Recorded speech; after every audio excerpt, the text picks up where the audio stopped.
সম্মানিত ভিউয়ার্স, আসসালামু আলাইকুম। এই মুহূর্তে যে ঘরটি দেখতে পাচ্ছেন, এই ঘরটি টোটাল কত টাকা খরচ হয় অবশ্যই আমি ভিডিও মাঝে মাঝে বলবো। তো সম্মানিত ভিউয়ার্স, সবাই বিল্লাল কাঠ মিস্ত্রি চ্যানেলটি সাবস্ক্রাইব করে আমাদের সাথে থাকবেন, ভালো থাকবেন। তো সম্মানিত ভিউয়ার্স, এই ঘরটি দেখতে পাচ্ছেন নবী টিনের ছাউনি ঘর।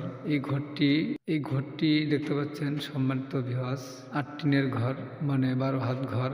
এই ঘরটি 12 হাত লম্বা। কত টাকা খরচ হয়েছে অবশ্যই আমি বলবো। টোটাল কাঠ মিস্ত্রি মজুরি সহ এই ঘরটি টোটাল খরচ হয়েছে 50,000 টাকা।